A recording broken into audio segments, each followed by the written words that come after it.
Good evening. Welcome to the Psych Call Shop. I'm Aeson Knight. Of course, with the night is the Techie with the most, Techie Joe. How are you, darling? I'm doing well. How are you this evening? Doing good. Rocking through things, I guess. All right. So, let's rock into Hey, this. Brenda.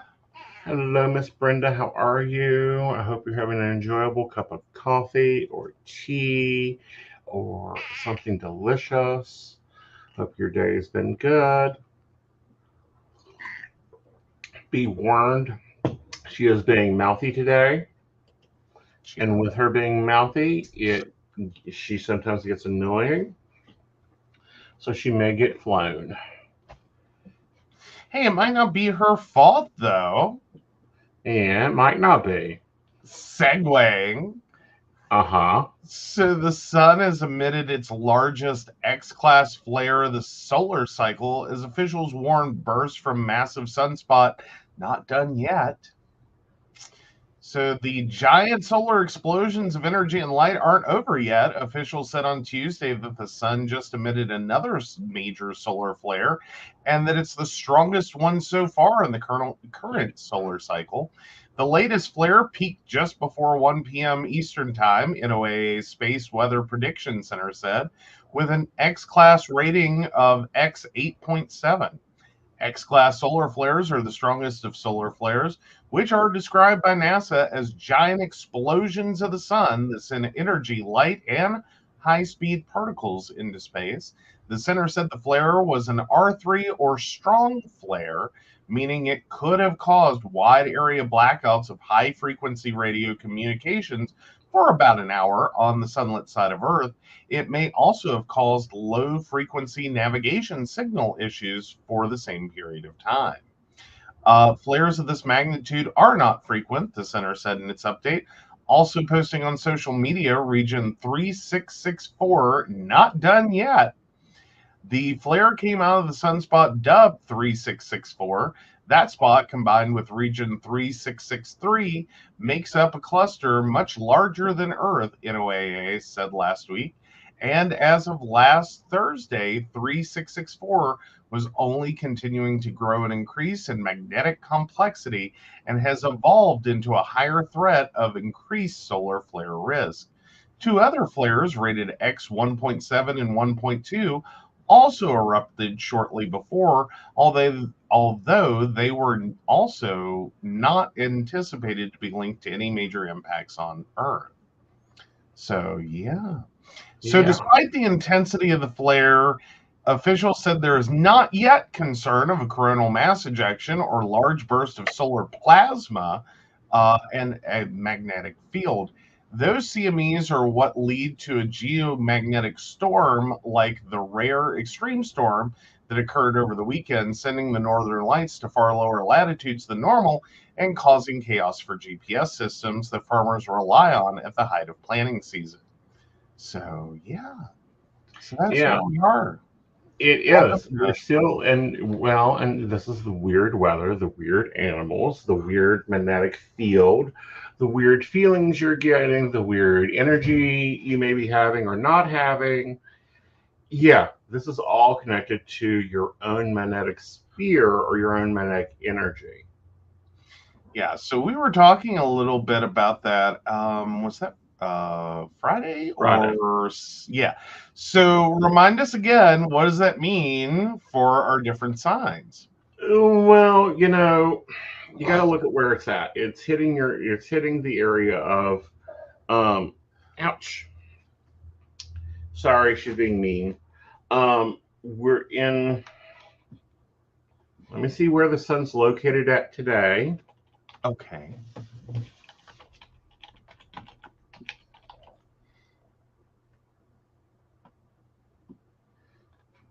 All right, so we are still in.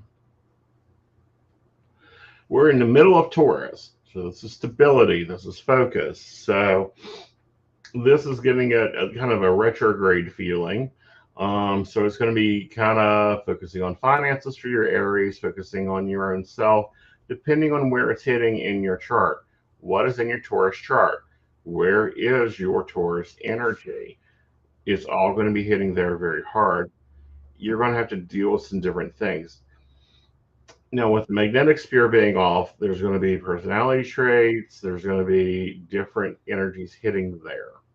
Some grounding, some not. Mm-hmm. So, but I think we were also talking about like your sun signs are all going to be kind of woo. Ooh, yes. Yes. Woo! Extra crispy. Extra crispy. Yes. All of us are extra crispy. Your Aries are under caffeinated and, going, what the hell's going on? Your Tauruses are all over the damn place. Your Geminis are feeling uncommunicative. They're not really focusing on things.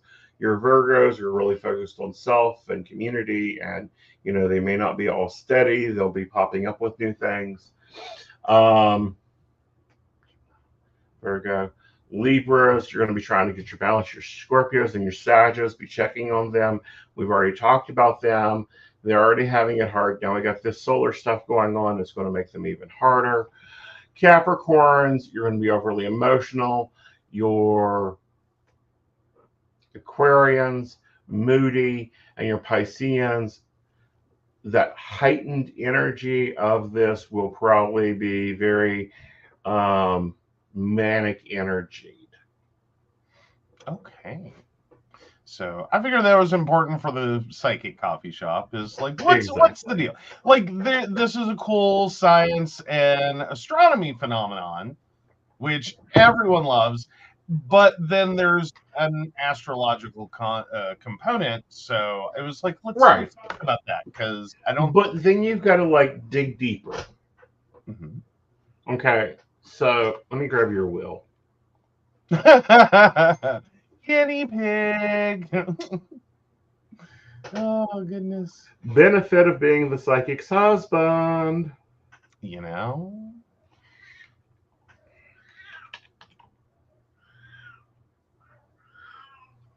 Oh, poor mouthy kitty. Yes. Not exactly sure what she wants. All the things. Yeah. World domination, some kitty treats, a sexual liaison outdoors. She's a cat. How many things could she want? She wants probably her daddy right now. Well, yeah, probably that. That could be useful. Yeah, because it is 8 o'clock and she expects him home. She does. Go away, Windows. All righty. We have Joe's chart.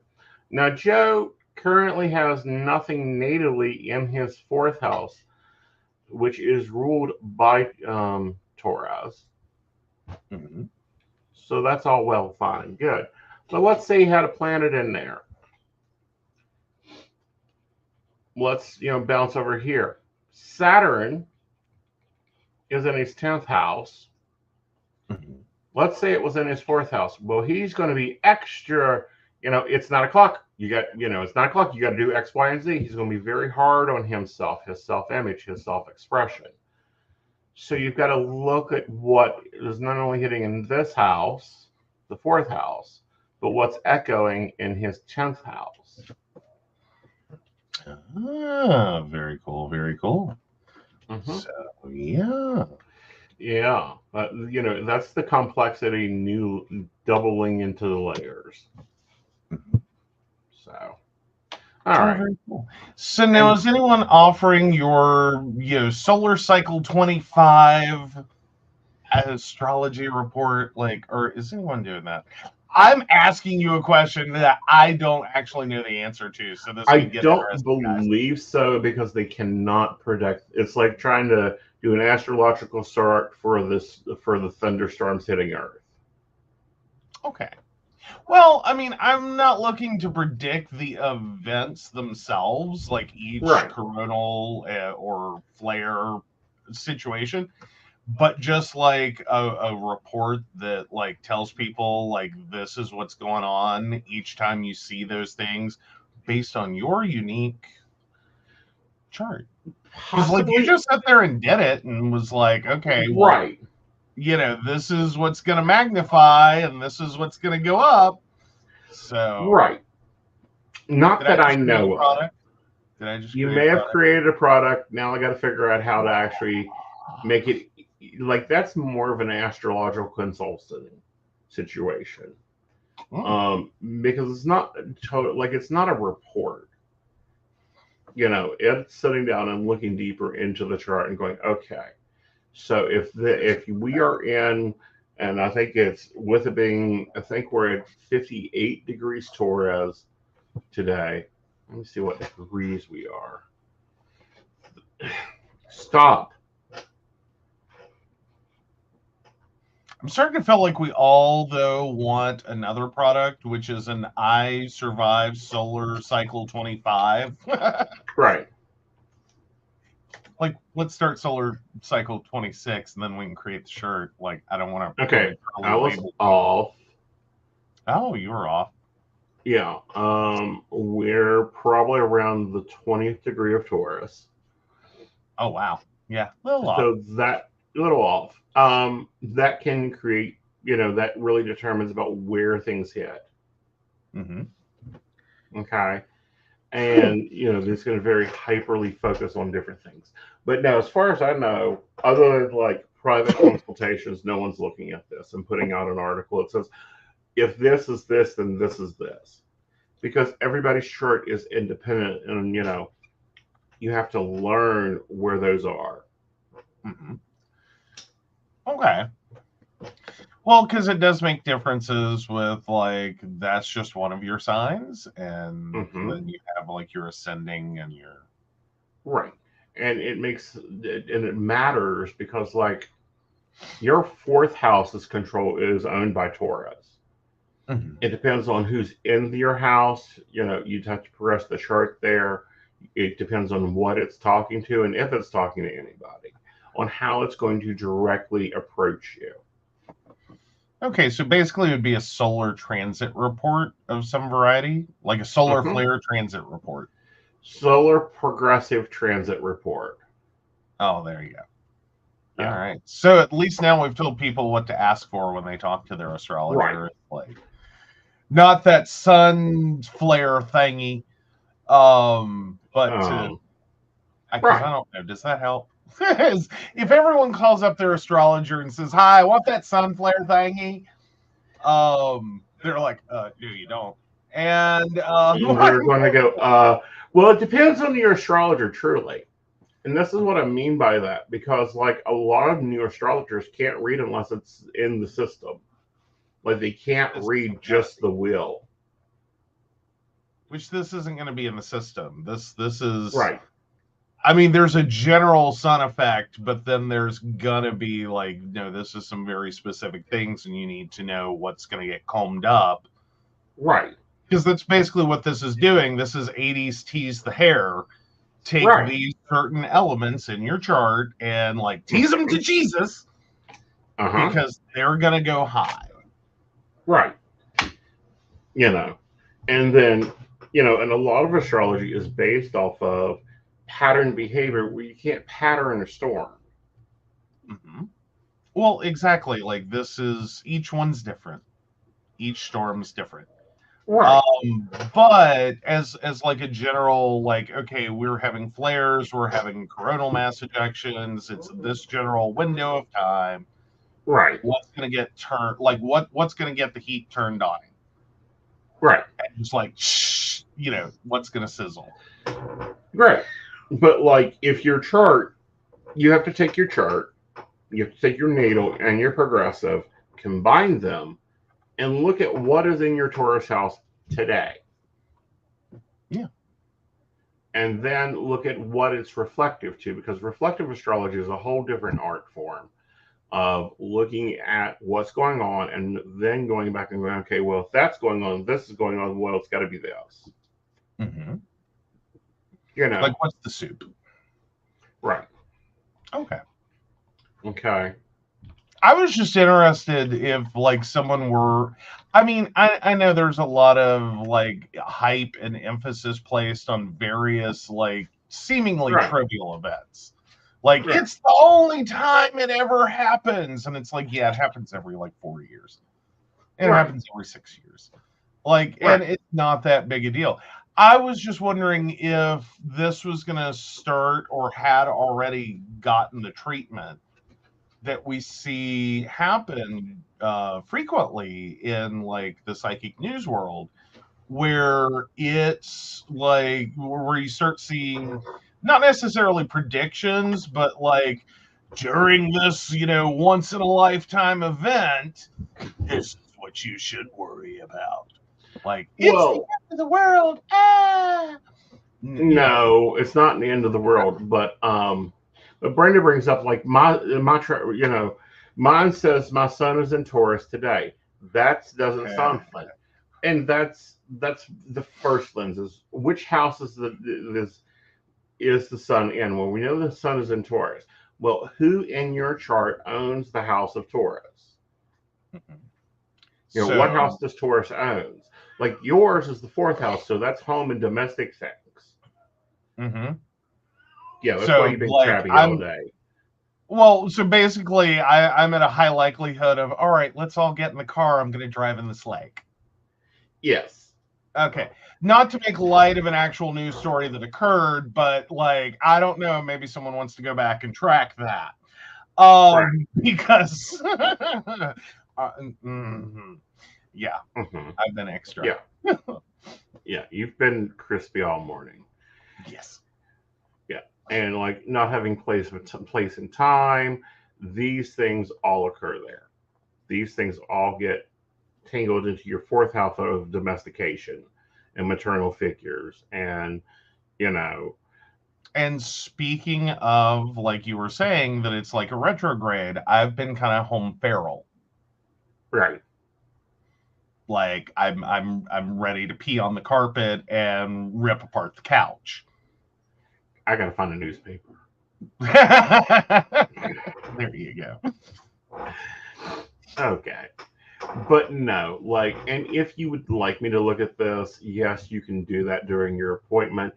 However, I do request that you go ahead and, like, send me let's save some time. Send me your full birth name, your birthplace, your birth time, so I can pull your chart up and we can take a deeper section in there. Alrighty. Spray bottle, Aeson. LOL, says Brenda. Alrighty. So do you want me, you were saying send that to, that's what clients ahead of your appointment, if you want me to look at this. So book your appointment. Mm-hmm. He can do it. He just needs the data ahead of time so he can go ahead and run the report and take a look at it. So you get the most bang for your buck out of the appointment. And it's not like 5 minutes of putting the chart together to then hurriedly get that last 10 minutes in. Right. And actually be able to look at what's going on. All right, so let's move to Psychic in the News, because this one's kind of interesting. We have a Psychic in the News? Yes, K945. Ready? Oh, there we go. Got it now. Give me a second. So Louisiana women ask psychics help to find mother. Mystery remains. 2 women from Louisiana say they fear they will never know what really happened to their mother. According to an investigative report by KNOE, death and grief are horrible, and it's even tougher when it's your parent. The 2 women say their mother, 56-year-old Teresa Jones, was reported missing on February 2nd, 2023. The daughters say they immediately started looking for their mother, and they were not able to find anything. The Union Parish Sheriff's Office did send out canines to try to locate the woman. No one was able to find Teresa Jones, so her oldest daughter, Ashley Deese, along with other family members, were desperate to know the woman's location. It was 2 days after her mother's disappearance when Deese decided to consult someone she had heard about who was successful in helping people find their loved ones. Deese and her sister Brittany called psychic medium Carolyn Clapper, a woman they say has successfully helped others. Deese says Clapper gave them plenty of information and she was able to locate the body of her mother not far from her home. Deese says the psychic who helped them pro bono told her the woman would be found face down in a creek, and Jones' body was found in Edmonds Creek. Dee says Clapper's information gave her step-by-step instructions on where the body would be, and the information proved true. She pleaded with officials at the sheriff's office to contact Clapper to hear what else she had to say. Dee says Clapper has more to say. Captain Mike Bryan never did contact Clapper, and Union Parish Sheriff Dusty Gates says they wouldn't have interviewed the woman as he did interview a psychic before in another matter. Who was wrong? He added he doesn't believe in psychic mediums. Dee says she believes more should have been done in her mother's case. She says while the woman's body was found face down with only a shirt on, no fingernail clippings or rape kit was done on Jones. A retired detective from Texas, Greg Lawson, who doesn't have any connection to the case, says he believes so much more could have been done with this case.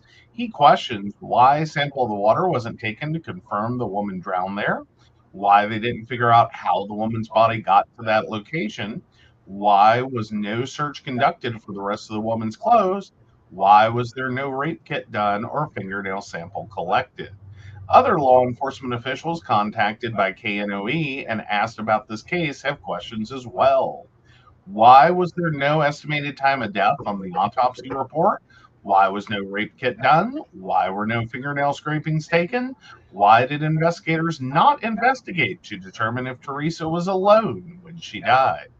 Dee says something she found really out of character for her mother was the condition of her home after no one had seen her. Dee says her mother was meticulously neat and the home was in complete disarray. Other law enforcement professionals aren't the only people asking questions, as the daughters have similar questions. Dee says she believes the autopsy report shows drugs in Jones's system led to them to discount the outstanding issues in the case. In addition, Dee says her mother's drugs abuse was 20 years earlier impacted how the case was treated. She says they didn't investigate the case thoroughly and dropped the ball. Denise says her mother's death was ruled an accidental drowning, and her autopsy report did show a large amount of morphine in her body. So the case was closed last year. They had no new information and no new leads. Dees claims the autopsy photos show her mother's body had 3 bruises made by fingerprints on her upper right arm, which could have only happened before her death, even though she says investigators told her it happened when they moved her body. So, of course, there's an autopsy photo. What remains for Ashley and Brittany Deese are questions along with suspicions that many more things could have been done to conclusively prove that Jones died from an accidental drowning. To hear from, so there's another report. So interesting. So yay for the psychic helping them locate their mother's body and not, like living forever without that bit of. I just can't believe the bumbling. Okay, yeah, that's my problem. It sounds like a very horribly handled case. Like, right. They basically heard missing woman in her 50s, not really interested, not really capable, not really wanting to do anything. Right. Took the tip when it came in, or I'm assuming they did, located the body, packed it up, and called it a day. Right. accidental drowning, don't know what happened. She used to be a drug addict. We don't care. Oh, look, she was high at the time. Not necessarily questioning, okay, was that seemingly out of character for her? Right. Because if her drug abuse had ended 20 years ago, either this is a significant relapse or would indicate something went wrong. Right. Especially with a house in disarray, which again, if this was a significant relapse, might have been partial. Doesn't really there's no effort being made to answer the questions.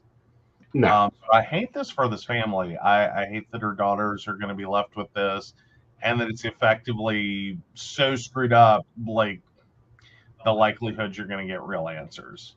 Right. Now, what did you think about the refusal to work with the psychic? Highly common. Well, highly common, but is that the most common reason why? No. I think that there's something wrong with this case. Okay. Like it's been bumbled every which way possible. It's been bumbled so bad. I don't think they'll ever get justice. It's been bumbled so bad. I've not seen cases this badly misheld.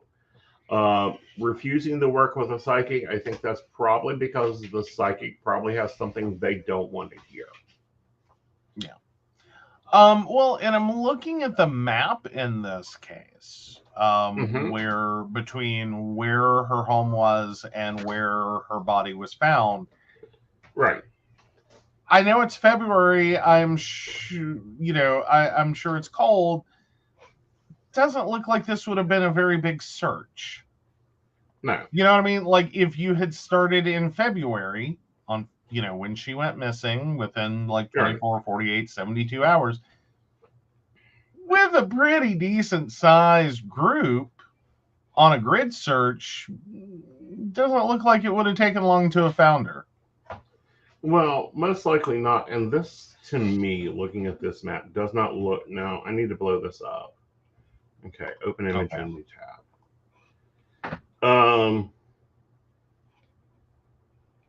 That's a car drive and a walkover according to the satellite map. Yeah, it doesn't seem like it's all that bad. Like one, it's reasonable that she could have walked from her home. Right. Like I don't know that. Well, I'm just saying, like, comparative to the distance and the scale of this map, like it's not an unreasonable walk. Would have hoped someone wouldn't have made the walk, randomly half naked, but it also, again, this is still so close to her home. If she decided to fully dressed go for a little nature hike, she may have found herself in trouble. Right. Like there were other people on that road that day, or on that, in that forested area that day. Again, there's a lot of ways this could have all occurred. Though I doubt, and forgive me because I just don't know, and I don't necessarily expect you to either, but just a general posed question: is it normal for, because it was methamphetamine that was found in her system, is it normal for people on methamphetamines to just like, I'm gonna go for a hike? No. Like that seems a little weird. Like if you told me she was, had a crap ton of marijuana in her system, I could understand going for a random hike in the woods that turns perilous. Right. Like I could follow the bouncy ball on that. But I didn't think meth was one of those drugs that like made you like, oh, let's go for a hike. No. Like not only that, but really quite like All right, I'm biting my tongue on some things here. I have seen cases go bullshitting before. Okay. Um, and this is why I have so many protocols involved. But I give it to Carolyn. Like, you done good, girl. You done good. I find it really bad that the cops won't even talk. Hear me, just hear. And what I normally say is just hear me out. Take what I give you, use it. Yeah. Well, and it doesn't seem like there's any intent to solve this one.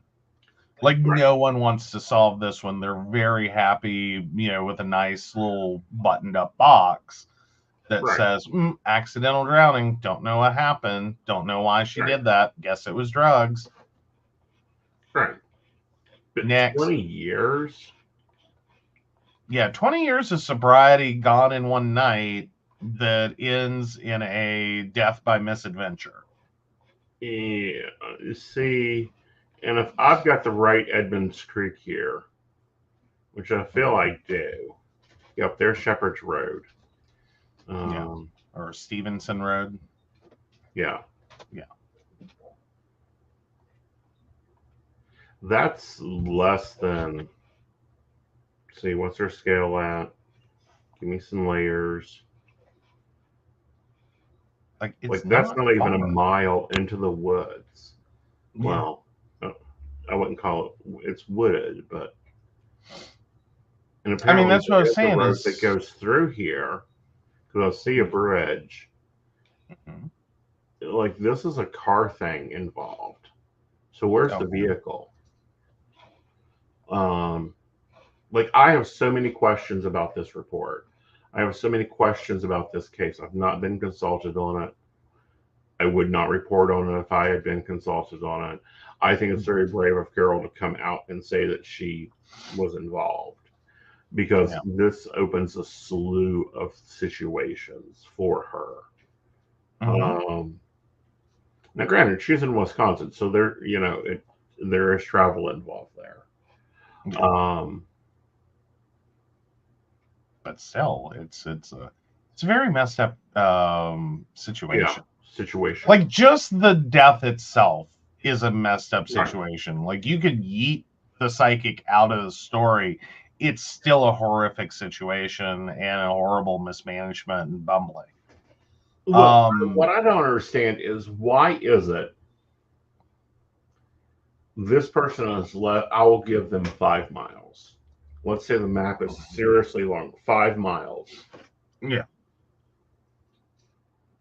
Why is it that they couldn't find her within 5 miles near a body of water? Because, okay, most bodies end up in one of 3 places: buried in a yard, in water, or stuck up in, like, on rare occasions, they're stuck up in a tree and not be easily seen. Right. What the hell? I mean, there's statistics for that, but again, you would think that, like, this isn't like she was 50 miles from home in a random place she'd never been to before. Right. I mean, ostensibly assuming, like, she's never been here. Like, I could see this as potentially she went for a hike. I could see this as potentially someone who lived nearby, something went wrong.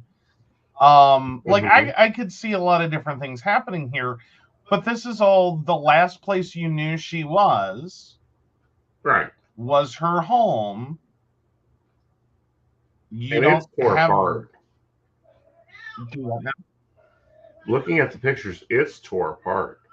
Yeah. Well, what I mean is like, she was somewhere around her home, was the last place she was known to be. You don't seem to have any evidence that suggested, like, someone called, someone came over. Right. They didn't even pull those reports. Would you look around her home? So now I'm wondering, because it sounds like the first 24, 48 hours, they were just assuming, she's a grown adult. If she wants to go missing, she's allowed to. Right. Like that general concept of like, meh, you don't have to tell your kids everything. Right. Do you think there was animosity that like day 2, the daughters were like, okay, let's contact a psychic? I think there's animosity because day 2 they still weren't doing shit. Mm-hmm. Because it looks like she went missing. Well, she was reported missing on February 2nd. Right. And then, they started looking. They couldn't locate her. And so, like, a couple of days later, so I'm figuring the 4th, the 5th, somewhere in there, they've contacted Carolyn Clapper. And they're like, okay, help. Right. Like, what you got? Do you think that was the point in which investigators were like, we don't deal with the woo-woo people. Like, that's how you want to find your mother. Go fuck yourself. Right. Right.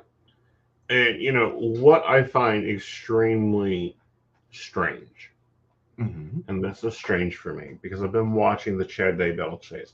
They can track someone taking a cell phone from one apartment to another apartment. I'm sorry. I know, druggies keep their handles on their cell phones. Like, when was the last contact? Yeah. Well, like, there's a lot of things that could be investigated there, or you would expect to be investigated there. Right. Unless you just start with the premise that, well, guess, death by misadventure, we're not going to look too hard. Right. Which is a really scary situation to be in. Right. Especially for people who live there. Right.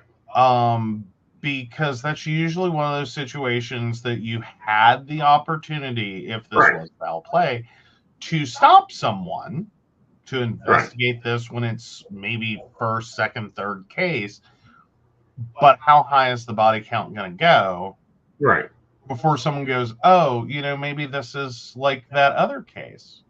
Right. That happened a few years ago. Right.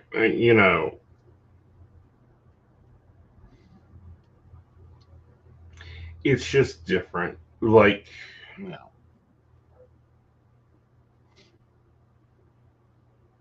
I'm just saying it poses a lot of safety issues for residents of that community when your police department refuses to investigate at all, like to determine.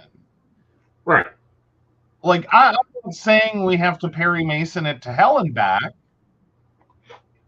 Right. I'm just saying do your basic due diligence and check the boxes. Just check the boxes. That this all seems out of character for this woman. Her kids are telling you this is out of character for this woman. You have every evidence from everyone you've at least talked to so far. This ain't normal. Right. This ain't who she is. I'm sure police hear a lot of that in every death in which things go wonky and awry. But check the boxes. Well, not only check the boxes, but pay attention to the boxes. Like, there's multiple things going on here. I'm going to say there's possible foul play. I find the autopsy report seems very ho-hum.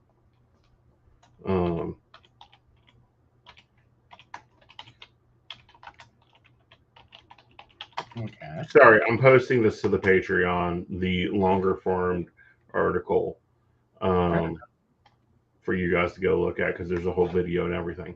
There's just too much mud in this water. Yeah, this is a very muddy water case. Like I've seen lazy sheriffing before. This is beyond that. Yeah.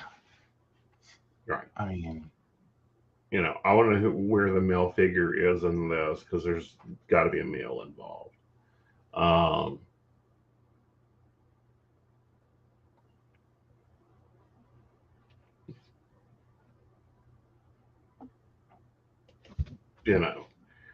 It's interesting to say the least.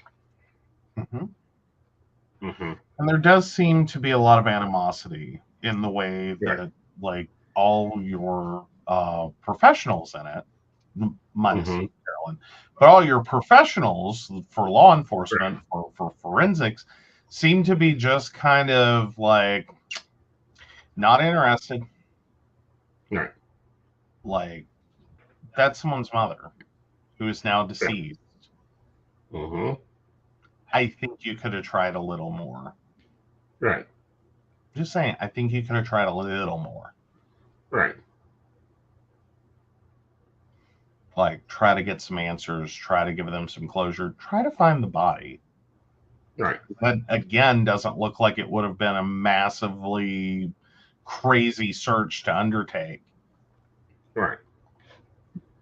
You know, but I think it's very telling or clear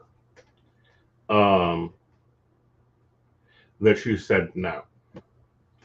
I'll do this pro bono. Mm-hmm. Okay. Um, that's standardly how it's handled. Yeah, because otherwise you're a tragedy chaser. Exactly. I mean, to just put the nail or the hammer Right. on the nail of the head, or the head Right. of the nail, is, a lot of people come out of the woodworks Mm-hmm. and offer their services for high dollar fees, uh, Exactly. trying to get 15 minutes of fame, going with basic guesses. Mm-hmm. You'll be found within so far of home. You'll be found near a body of water. You will, Right. I can understand if that's who this sheriff dealt with Right. previously. That's a very aggravating, frustrating, Right. like, you really want to lock those people up because you're Right. exploiting a tragedy. Yeah. Whereas this is someone that the family contacted. Right. Went, look, I'm not charging for this. Don't even. Right. It's not about that. Right. And then legitimately handed them, Mm-hmm. this is where she's at. This is, what's Right. going on. Now, So I popped over just because I wanted to see what Clapper was doing. That's what she's not doing. And I find it very advertising this. exactly. Yeah. Not one word. Not like, this is entirely word of mouth. Well, no, she's not putting it on her pages. She's not sharing it anywhere. Um, checking her Facebook. She did share the article 6 days ago on her Facebook, but I figure that's because of the family's pushing for the share. I mean, use your platform. No one Well, else is trying to figure out what happened to this woman. Use your platform. right, I mean, in right, some instances, if there's anything left to be done to help this family, right, at this point, the only way that's going to happen is if they feel heat and pressure right. to go actually do your job. Mm-hmm. Like, you're not even checking the boxes on the form Right. that would let you reasonably conclude Mm-hmm. that this was an accidental death. Right. Like, nothing you've done helps to click those Right. boxes. Right. You're No. acting like it was a foredrawn conclusion. This, like, Mm-hmm. you started, she just wandered away from home. Oh, look, dead old lady. Like, guess she's just crazy. Right. Oh, she's got mental illness and she has a drug habit. 20 years ago, Mm-hmm. might I remind you, 20 years ago. Mm-hmm. Like, and it's not like they got, I'm assuming, a talk screen back that, like, 5 minutes later that told them, yeah, okay, so she's high as a fucking kite. Right. Like, work the case till you have answers. Right. Don't Do just some make it due up. diligence. Yeah. And don't tell me you can't. The Charles Daybell case has really opened my eyes on the ability of our police now to actually put some damn work into it. Yeah. Yeah. Like there are a lot of tools. There are a Mm-hmm. lot of things. Right. You know, and again, in like if you do a retrospective, the way that we end up with serial killers, the way we end up with Mm-hmm. these ancient cold cases suddenly Mm-hmm. getting answers, has a lot in some instances to do with no one did the things at the time they were supposed to have done. Right. I mean, sometimes it's that the science evolves. Sometimes it's someone finally gets a guilty conscience. Sometimes, you know, it's like we discover a body, we discover a gun, we discover a whatever. Right. But a lot of it, when you start looking backwards, it's Right. no one did the things at the time. You made Right. an assumption, you ran with the assumption, you proved your assumption Mm-hmm. as far as you needed to make yourself happy, and you phoned it in. Right. We have a high clearance rate. Exactly. No, you don't. There you go. No, you don't. You didn't do the work. You just checked the easy box. Accident. Well, they didn't even do the basics. Like there's no rape kit. There's a blood draw and toxic screening report, but there's no anything else. Again, you started with this is an old this is a woman that I'm sure popped in a system somewhere with Mm-hmm. priors, Right. and they went, we're not interested. Right. If we find her, we find her. If we don't, we don't. Right. You know, this isn't a pretty, you know, missing 18-year-old Mm-hmm. valedictorian. Right. Like, I don't know. I just have this hope that we could all ever hope to aspire Right. to be looked for as hard as a Right. pretty 18-year-old valedictorian. Right. Exactly. You know, and like there's a lot of problems in Louisiana police work. Yes. So, All right. speaking of pretty girls, Yes. fallout continues from the Miss USA resignations as a runner up declines the crown. So, days after a pair of resignations rocked the pageant world, organizers have found a successor for Miss USA, but appear to be struggling to do the same for Miss Teen USA. Miss USA Noella Voigt and Miss Teen USA Uma Sofia Siravastava, who were both crowned in 2023, announced their early departures 2 days apart last week. So Miss Teen USA said her personal values no longer fully align with the direction of the organization, while Miss USA cited mental health reasons in a statement whose first letters of every sentence spelled "I am silenced." A longer resignation letter from Miss USA, obtained by the New York Times and NBC News, accuses the Miss USA organization of a toxic work environment that, at best, is poor management and, at worst, is bullying and harassment. Social media director Claudia Michelle also resigned right before the two, disavowing workplace toxicity and bullying in a public statement of her own, in which she noted she was not bound by any non disclosure agreement. Miss Colorado, Ariana Lemus, resigned in solidarity on Friday, writing that Miss Teen USA and Miss USA that their voices have been stifled by the constraints of a contract that undermines their rights and dignity, and calling for urgent reform within Miss USA. The slew of departures and criticisms have refocused the spotlight on the organization, raising questions about its treatment of its two biggest title holders and practices in general. The organization wish Voigt and Siravastava well in public Instagram posts, but has not responded to NPR's request for comment, even as the fallout from the resignations has continued.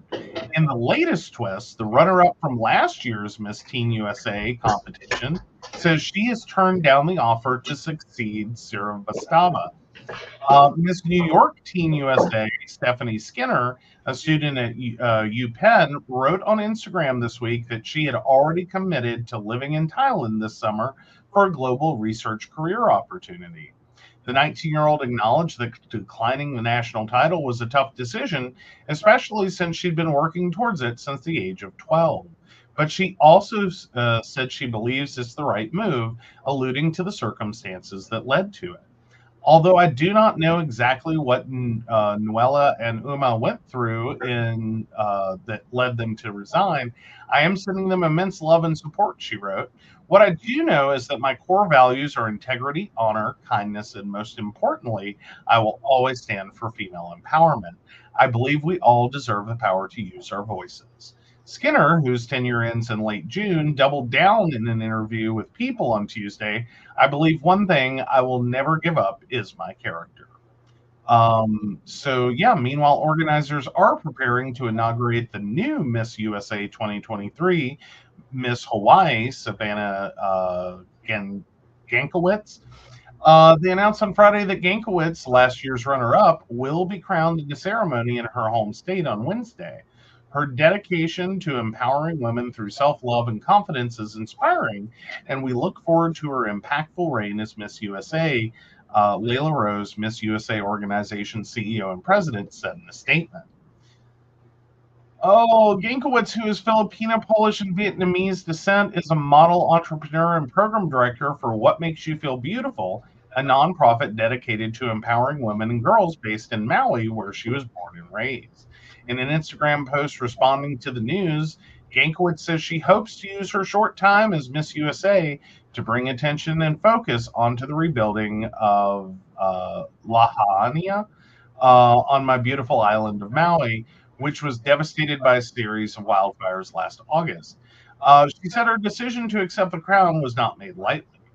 I stand with Nuella and admire her strength to step down and prioritize her mental health, she wrote. Nuella, it was my honor of a lifetime to share the stage with you during your crowning moment, and I wish you all the best in your next chapter. So many Miss USA 2023 state title holders, including the now former Miss Colorado, have expressed public support for Voight by sharing an Instagram statement that asks the organization to release her from the confidentiality clause of her contract so that she is free to speak on her experiences and time as Miss USA. The statement, which says it has the support of the majority of members of the 2023 class, also asked for full transparency for contestants in the class of 2024 and beyond. Gankowitz, who did not share that statement on her Instagram page, addressed her fellow Miss USA sisters in a separate statement, writing, I believe it's crucial for us to stand united for the future of the organization and the incoming class of 2024 and beyond. States have already begun crowning their respective 2024 title holders, a process that is slated to continue through early July.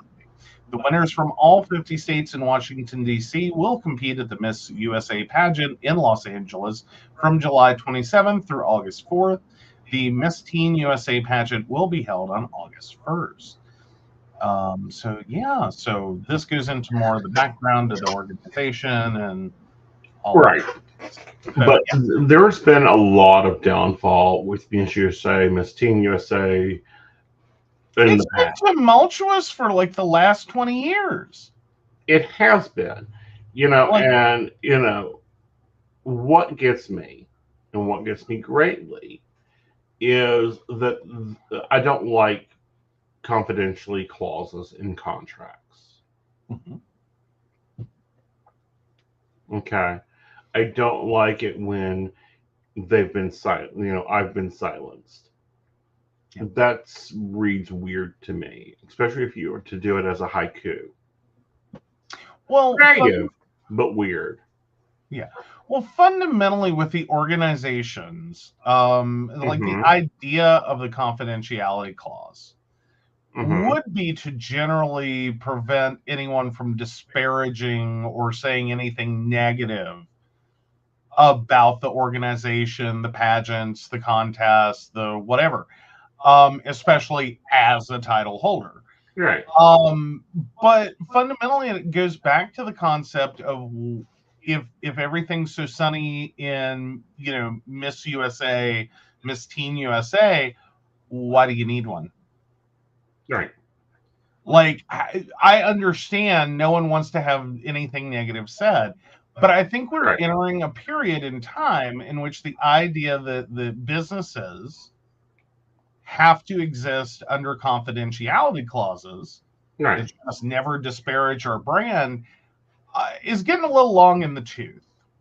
Right. Because what it ends up doing is creating the perfect toxic environment.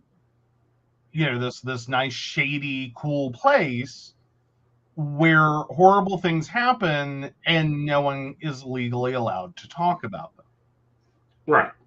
Or face consequences. I think that that's very damaging. Yeah. Like, I think the bigger message from all of this is this age of NDAs and confidentiality clauses. And quite frankly, I think they're going the way of the dodo bird. Well, I want to say thanks to Stormy Daniels, Mm-hmm. it's kind of taken a porn star who had sex with a former president to draw a lot of attention on how horrific these things are and how they're used and how they silence people and how they prevent people from being able to tell the truth about events that have occurred. Now, do I think Stormy Daniels is the perfect model poster child for this? No, but I think the interest level it has held light for a while now, and I think as a generality of like generations, we're starting to see more and more that this isn't the world we want. This, you must only talk positively about the company. You must never say anything bad about the company. You you are legally like embargoed from ever saying anything bad.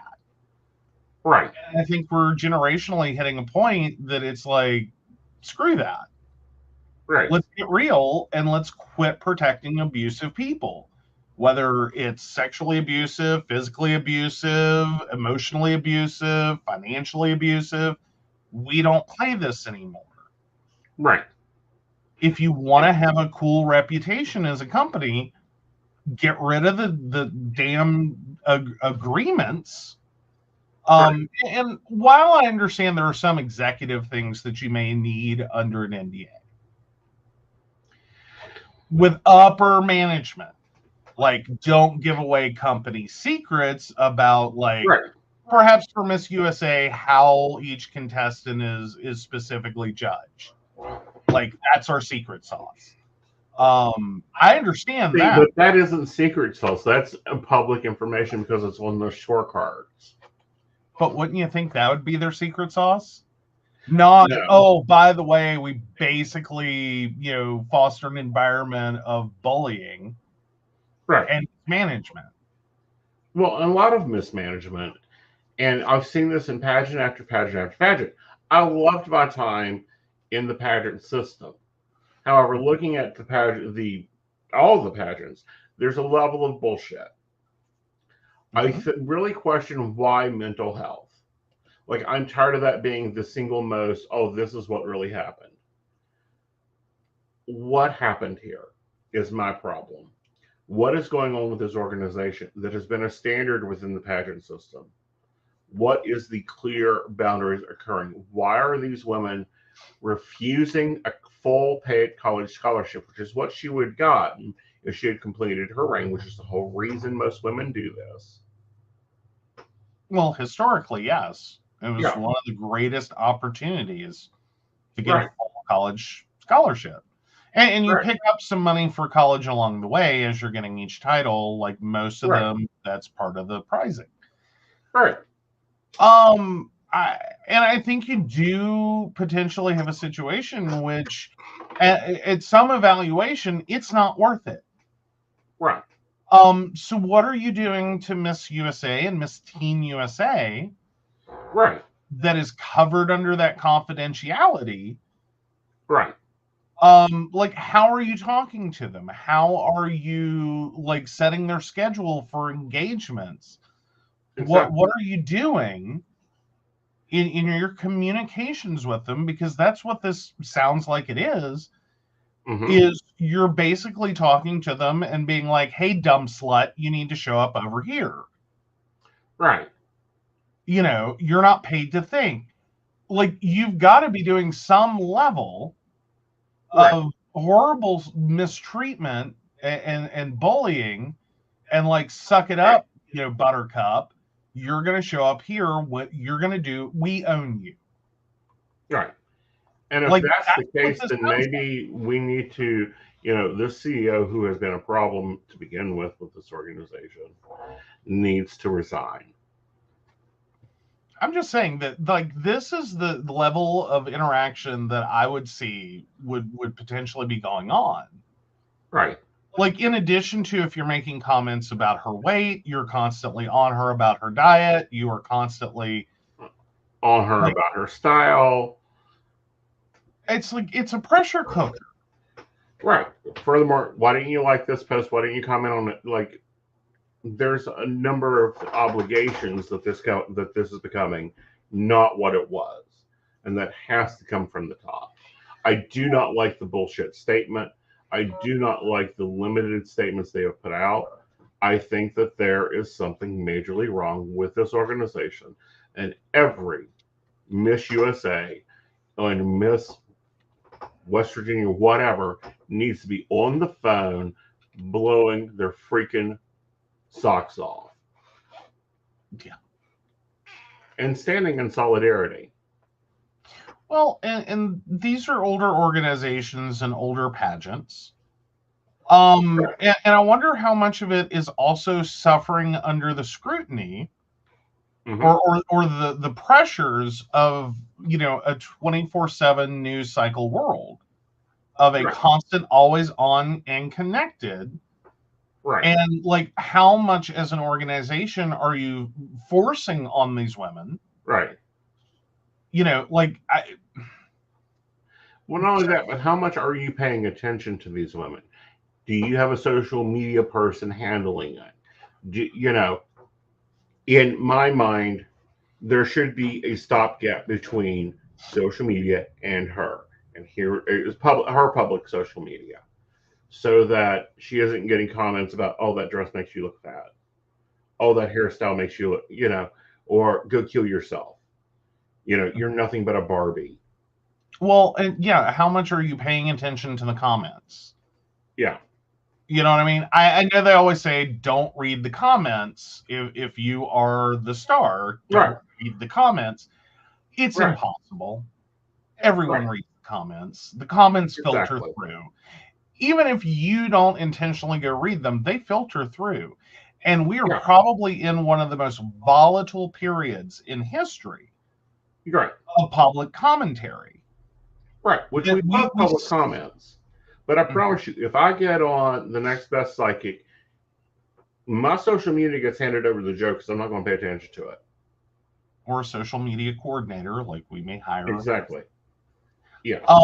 And go, one, don't tell him what the comments are. Like, you're not going to cause him to have a mental breakdown, but he might cause a few people. Because you really don't want him tackling the comments. Like, keep it light. But otherwise, even at that, you're doing public events, and we're not dealing with the crowd they would have been dealing with 30 years ago, 20 years ago, 10 years ago. Like, a lot of things have changed in just the last 10 years. Right. In how we as human beings talk to each other. And the filter's gone. Right. Like, it's gone. And it's getting more aggressive and Right. like within pockets. I'm not saying the whole Right. world, but within pockets, it's getting more violent. Yes. It's getting more hateful, and it's getting louder. Well, it is, and it's getting What- even more problematic. Like things people would have been too humiliated to even think, let alone say Right. out loud. Right. They now feel empowered that, like, Right. I have a right to say it. And Right. it's like, you may have a right to say it. I mean, legally Right. speaking, freedom of speech, I'm all for that. Right. But we also used to have some common decency and a damn bit of like forethought. Is this appropriate? Right. Just putting that out there. Right. But there's and especially surrounding women, there's become a very toxic dialogue Mm-hmm. in how we talk about women and the Right. things that we think are appropriate to say. Right. When someone, like, you don't get a crown at Miss America or Miss USA or Miss Teen USA or Miss Right. America or Miss Universe or whatever pageant you're doing. You Right. get a bullseye. I'm sorry, that's where we're at. You get a bullseye painted Right. on your back. It's not a Yeah. crown, it's a bullseye. Right.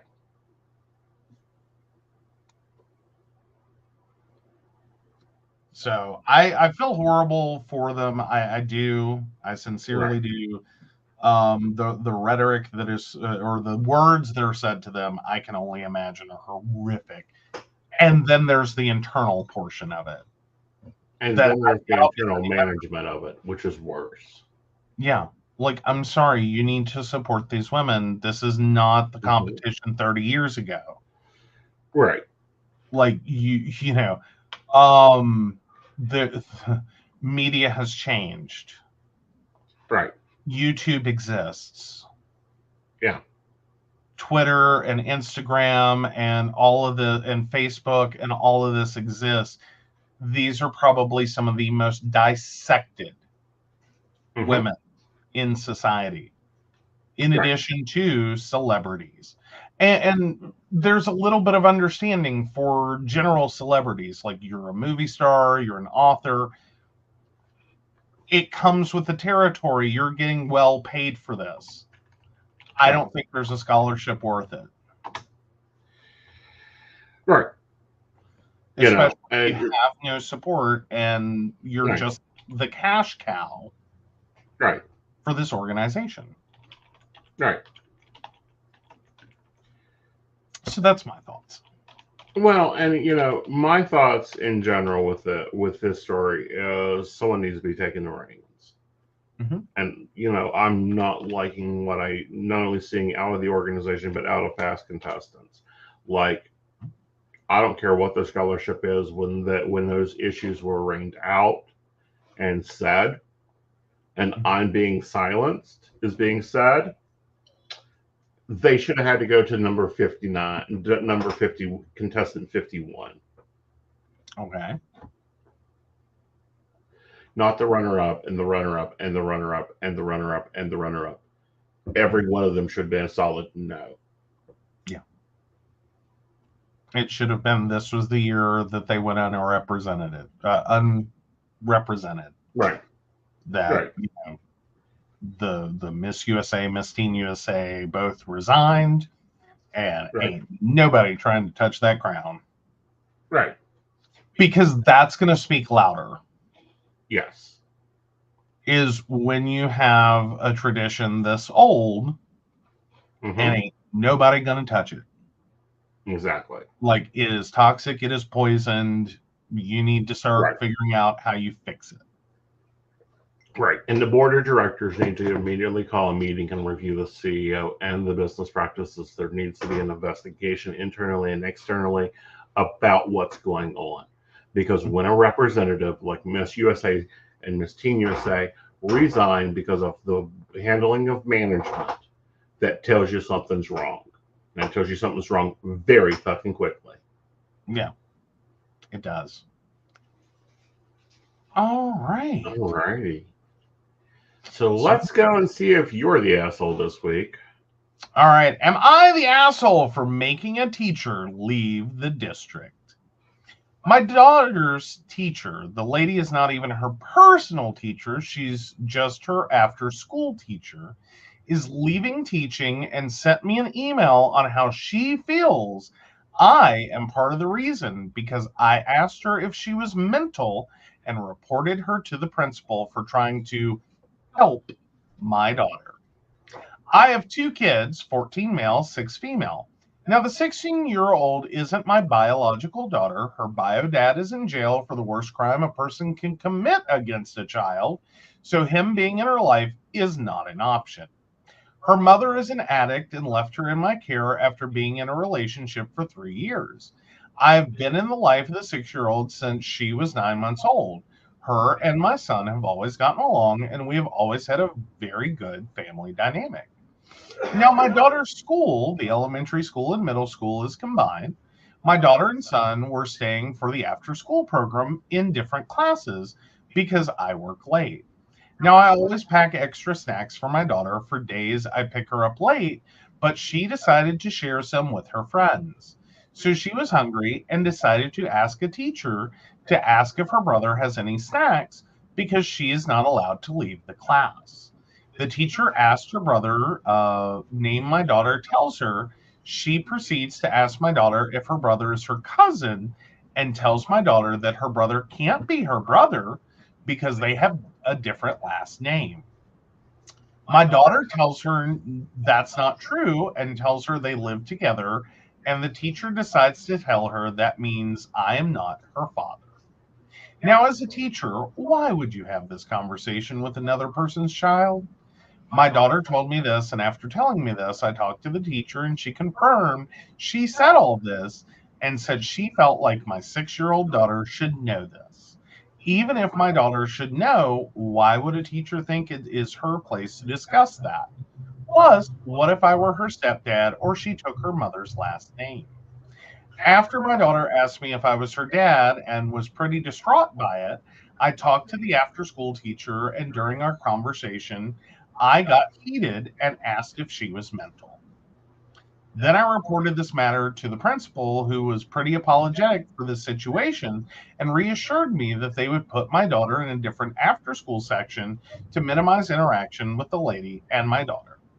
I let the matter go, but apparently the principal decided to actually suspend her or something, and she feels like she was unjustly punished and has decided to stop teaching. Am I crazy, or is this lady a very weird teacher?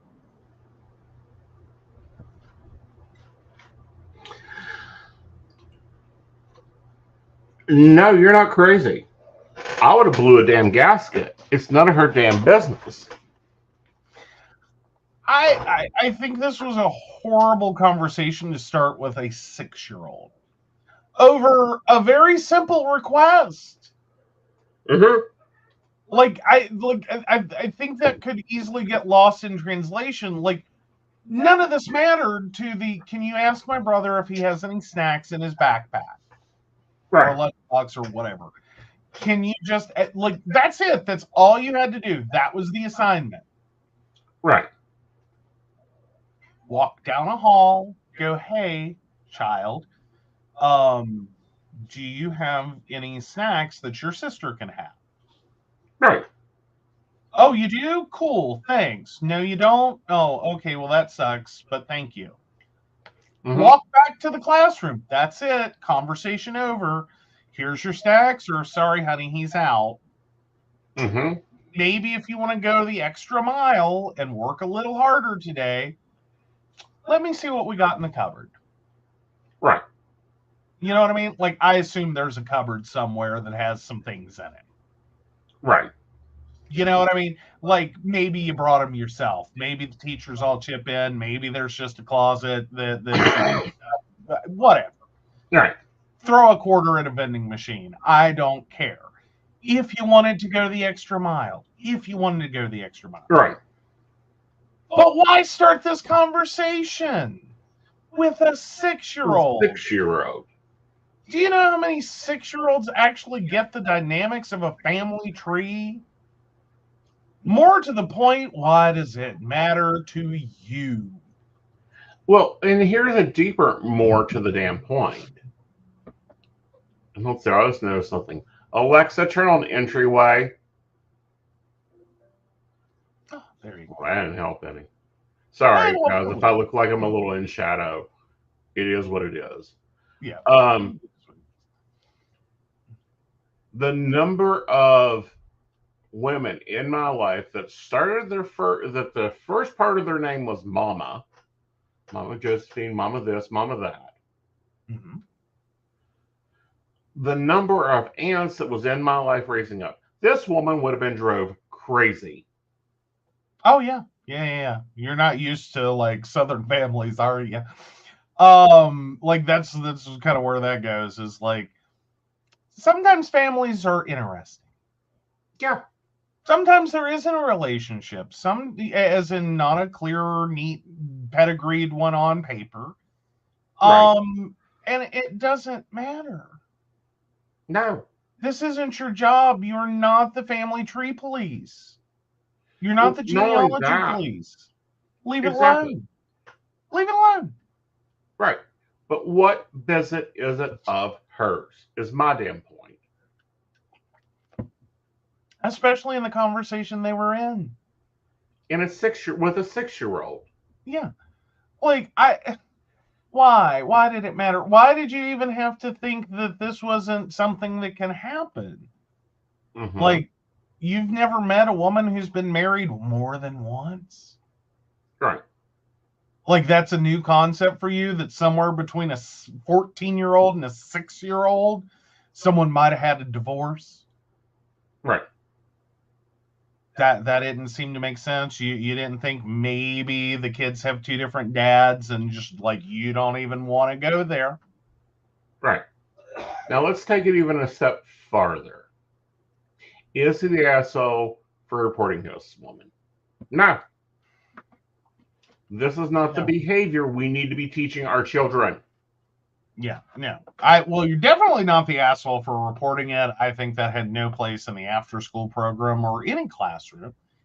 To the specific, am I the asshole for making a teacher leave the district? I think you're neither the asshole nor the reason. Right. Like, she got called on the carpet because I think, much like we just talked it out, the principal is having the same response of, why the fuck did you even start this conversation? What did it matter to you? Why was this important? Why was this the hill of genealogical truthfulness that you decided to die on today over a question about snacks? Right. Like, really? Right.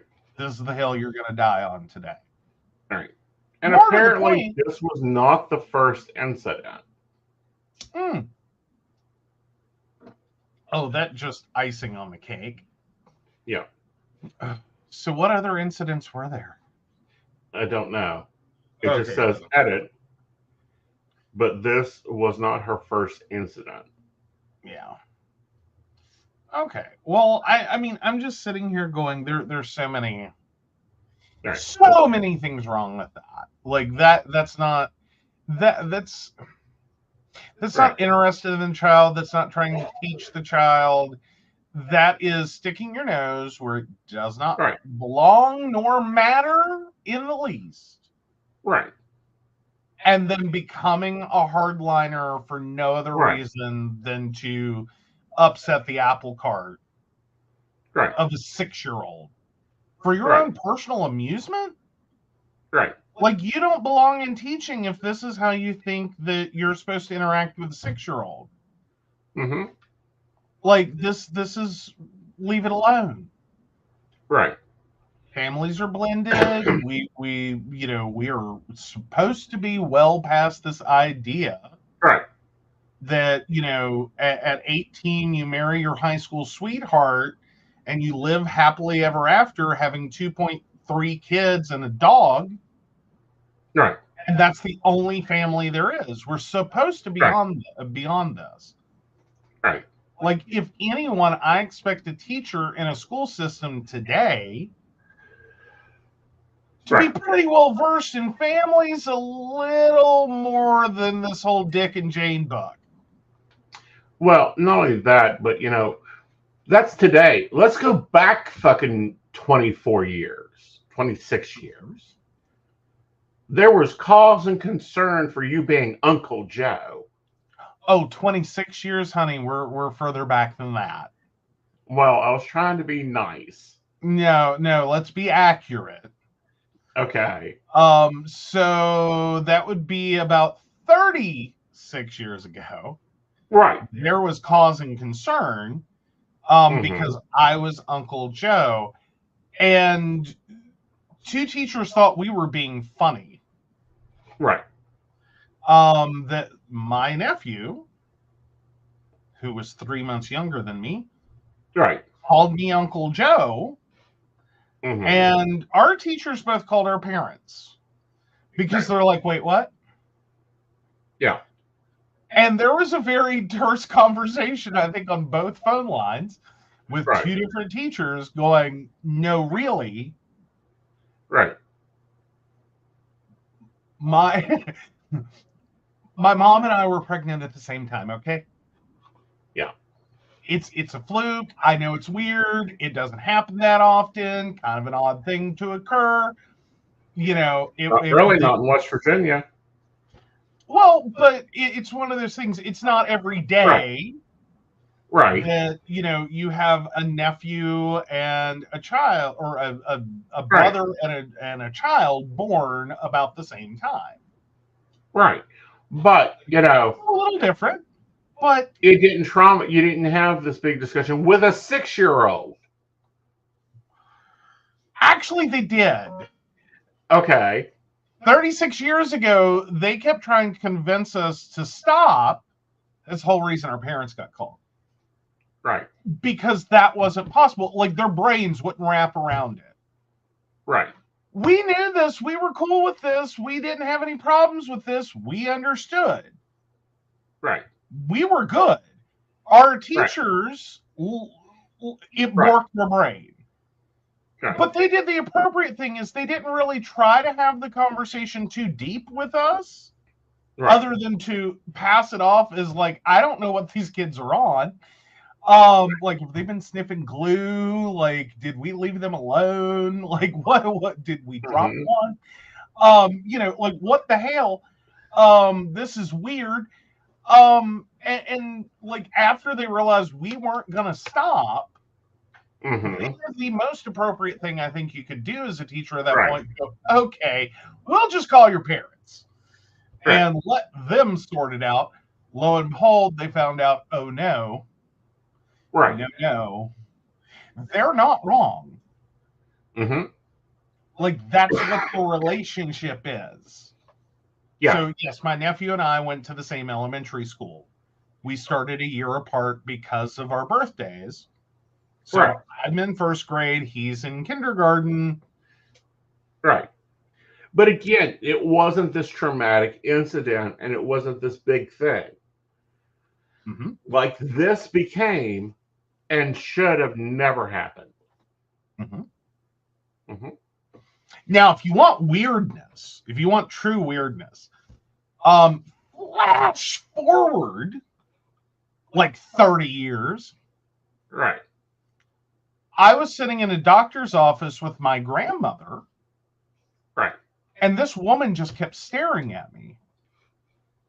And she finally says, I swear to God, I know you, but I can't figure out where from. I don't know how I know you, but I know you. And I said, well, okay. I said, ma'am, not to be rude, but I don't think I know you. And she goes, I just can't picture you. She said, I know you. You look so familiar. And I said, okay. So I just started asking, like, general things, like maybe I just don't recognize this woman. Right. And so she starts telling me a couple of little things. And I go, my nephew. And she looks at me and she goes, what? I said, my nephew. And so I named him. And she's like, I'll work with him. She said, and you're right, you look like him. I said, yeah, we're related. Like, it's pretty, like we're not that related, but we're related. Yeah. Like, we do have some similar features. Like, he's a good bit taller. But sitting down, I can see your Well, mistake. yeah, you two have similar features, but you two get your features from your grandfather. Yeah. Like, there's no way that man could ever deny either one of you. Like, there's no way. Well, from my grandfather, his great grandfather, basically. Right. So yeah, no, we have similar facial features, a kind of similar build. We're, like it's one of those things. We were basically, for being, uncle and nephew, were raised a little more like cousins, like Right. first cousins. Right. In that, like, the cousin brother, where like you just throw them all in the playpen and like we'll sort them out later. Right. So there's and we're similar in age, we're similar, we have a lot of similarities. I don't think we look identical or so close, but I could see it as having that moment of like, God, you seem familiar. Right. Like, is there a reunion? Mm-hmm. Like, is there a family reunion going on? Right. It's like, All okay, I get right. it. So the poll is up. You can vote whether he's an asshole for getting this teacher fired. He's not an asshole for getting this teacher fired. Everyone in the situation is shitty or damn, that's a deal pickle and it doesn't fit any of them. There you go. All right, so let's go over to some interesting relationship advice. All right, so my husband makes no effort and I'm contemplating divorce. My husband, 28 male, and I, 31 female, have been together for 10 years, and we have 3 kids together, 7 female, 5 male, 1 male. After my 3rd child was born, I developed bad postpartum depression and my marriage suffered from it. I began to notice how much my husband kind of sucks. I'm a stay-at-home mom and he works long hours, but that's all he does most days. I do all the housework, the bills, the budgeting, the grocery shopping, the meals, the childcare, the appointments, the sports, all on my own, while juggling my own school load and mental health problems. And it's not like he tries to make me feel valued at all for all that work. He doesn't even acknowledge it. Never hear a thank you, ever. He just sees his own long days. My husband has never had to do a single thing alone with all 3 kids. And he gets mad if I complain about it. My oldest 2 children have ADHD, so they are not the easiest kids. He won't even take a half day to help me with doctor's appointments or sick kids. I just take all 3 everywhere I have to go. He doesn't ask how my day was or what I did all day, barely ask the kids about their day. I've been trying to communicate my unhappiness to him for a while now, and nothing happens. I tell him I'm lonely. He says make some friends. I tell him I don't feel loved, valued, or appreciated, and he gets defensive, angry, and stonewalls me. I asked for weeks before my birthday for him to plan something for us. My birthday rolls around and he didn't even wish me a happy birthday until I mentioned it to him. No gift, no plans. On our anniversary, no plans again. Mother's Day, I spent hours crying and he didn't even check on me. He said he knew I was crying but wanted to give me space. I'm just over it. I feel like my husband and I are only ever okay if I'm happy and okay. He isn't there for me emotionally. He shuts down and refuses to discuss things. I told him I perceive love through words of affirmation and he won't do it. He just makes no effort with me, and no matter how much I ask for it, nothing changes. Anyway, I think after 10 years, I've given enough, and the blinding love I had for my husband is gone. I'm seeing more clearly now. I quit my job to raise our kids. I moved to a city where I have no friends or family because that's what he wanted, and I'm miserable. I started therapy 3 weeks ago because I just can't take how miserable I am anymore. And I think it really boils down to my relationship. So I think I want to ask for a divorce. I've been thinking about it a lot and I think I'm ready. I just wanted to vent here and maybe get some advice on how to approach him or some encouragement from people that have been in this situation. Um, my husband makes bare minimum effort with me or our relationship, and I think I'm finally ready for a divorce. Edit, I do thank my husband all of the time. I do nice things for him. His love language is physical touch, and he gets a lot of it. I appreciate that he works hard. I tell him I appreciate him regularly. Get a divorce. Point blank, get a divorce. He's not listening. You've shot warning shots across his bow many times. You've told him what you need. You've asked for what you need. You've asked to go back to work. You've asked everything. Get a divorce.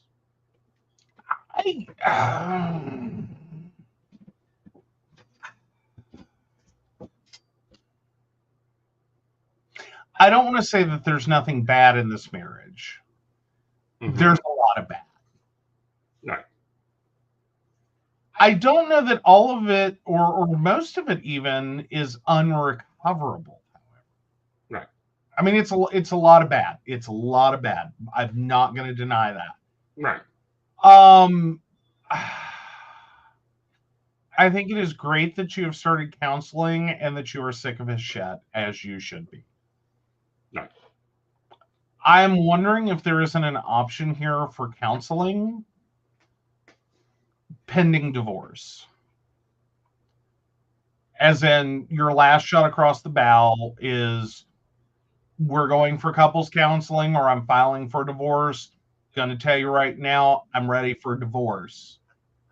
So you need to show up, step up, and do the work. Or we can just file today. Right. I think that's everything that's left there. Because it almost sounds like it's one of those situations, like the husband has neglected this marriage. Clearly, obviously. And his wife and his kids. It doesn't sound like he has been the worst husband ever. Right. And theoretically could pull this out of the dumpster. Right.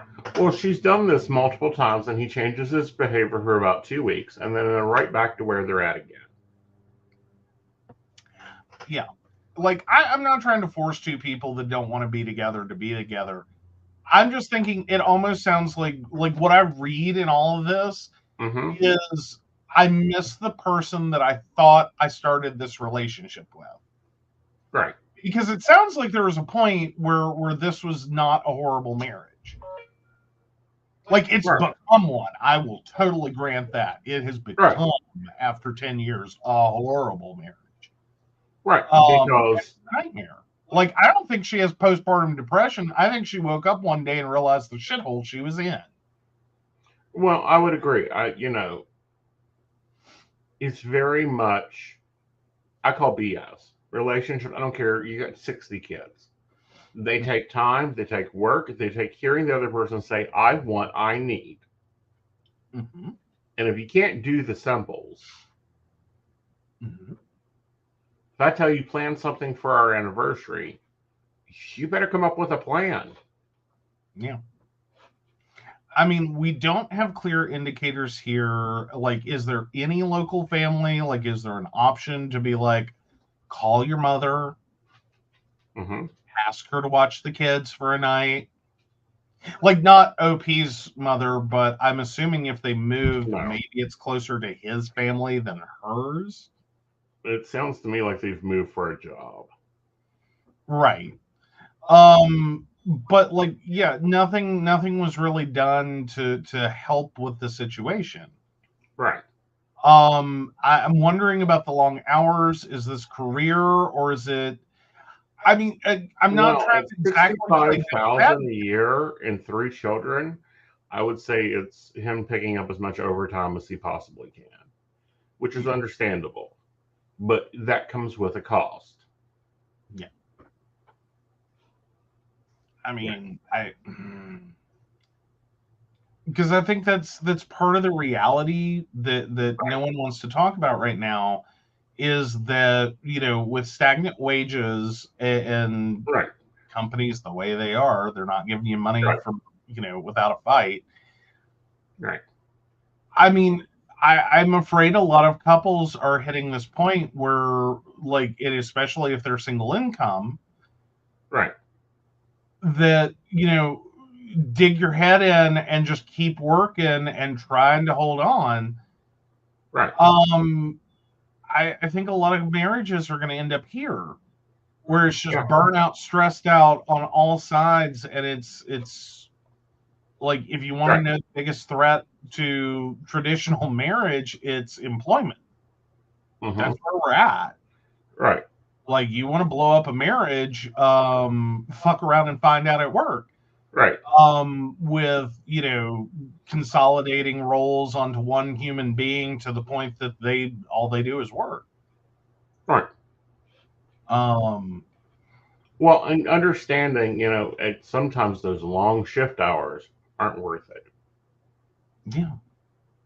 That maybe the writing on the wall is find a new fucking job. Exactly. Get the fuck out. And again, that's where I'm like, I think, like, my best advice would be we're doing couples counseling or bust. Right. Like, it's couples counseling or divorce, and I'm not guaranteeing couples counseling is going to do it. Mm-hmm. But this doesn't work. This isn't working. It hasn't been working. If you want any hope of salvaging this marriage and a relationship with your kids, we're doing counseling. Right. Or we can just divorce right now. Right.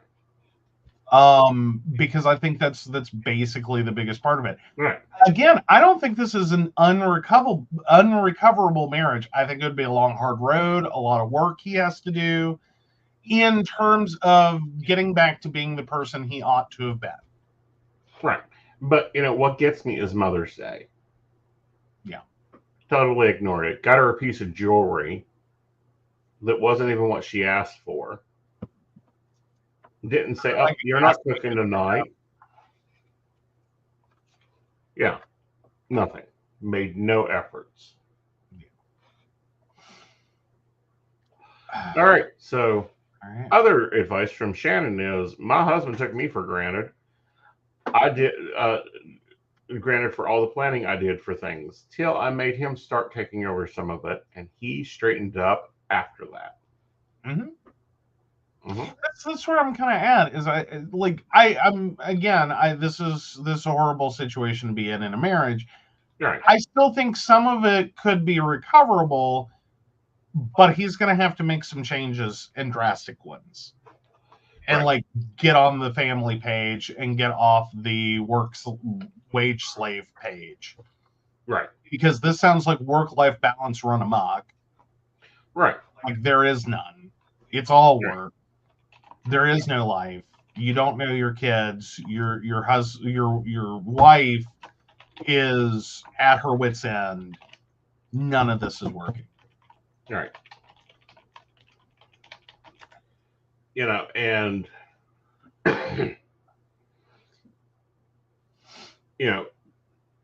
pure honesty, after 56 hours, it's not worth it if you're counting overtime. Right? Your taxes are eating up it. Right. Well, and then when you turn into look at productivity, generally, as you go over 40 hours, you start losing productivity. Right. Like, there's a point in which there's no more work that a human being can do. Right. Without the time it takes being worth less. Right. But again, that's a bigger employment issue, which I think he needs to consider. Right. What are you getting here? Like, get out.